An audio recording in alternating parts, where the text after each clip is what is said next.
Hi, it's time for another Gracin. A Gracin is a little scoop on God's grace. It's a short devotional that I've written. And this is Gracin number 34 entitled, The Trouble with Sand. And it reads like this. I had just parked my car in a brand new shopping mall's parking lot. Over each of the parking lanes, there were these large suspended structures, which posted height restrictions. And each of these structures were supported by two tall cement and steel columns. They stood on both sides of the lanes. As I was walking to the store, I couldn't help but notice something odd with the parking lane beside me. There was a lady standing there beside her car, which had just been crushed by one of these overhead structures. I mean, the whole thing, columns and all. A moving truck had hit the overhead structure and the whole thing had come tumbling down right on top of her car. And you thought you were having a tough day.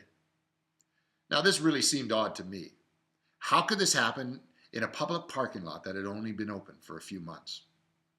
I mean, there had to have been some pretty strict building codes to be followed for the sake of public safety. Obviously, something was up. Well, actually, something was lying down. I decided to play inspector, and so I took a little stroll over to the crime scene. On close inspection, I found out why this structure had fallen over. Sure, it had been hit by a truck. But I could see that both columns on either side of the parking lane had simply been sitting in about 18 inches of sand. On the bottom of the columns, there were these huge bolts, but they hadn't been connected to anything. Now, we know that sand's good to put your feet in, it's good to play with, but not so good to build on. Someone was in a lot of trouble. This reminds me of the story that Jesus spoke of, the wise and the foolish man. I remember growing up singing a song about that. Maybe you did too.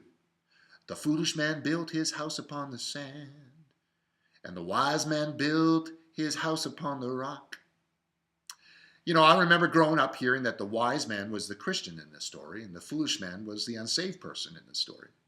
The rock represented Jesus, and the sand represented everything else but Jesus.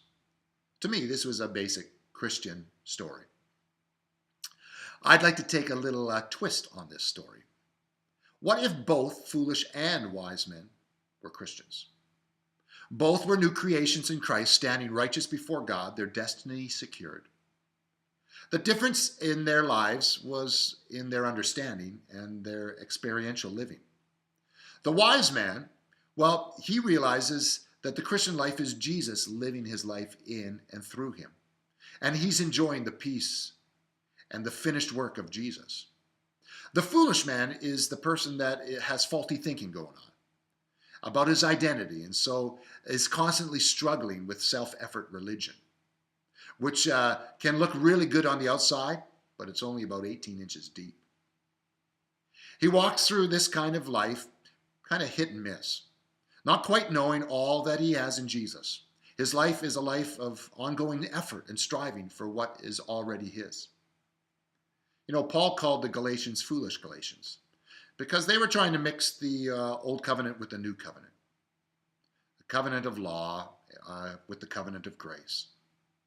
And I say to you, don't be a foolish builder. Jesus' work is complete and final. It's all been done for you. So put your feet in the sand and enjoy his finished work.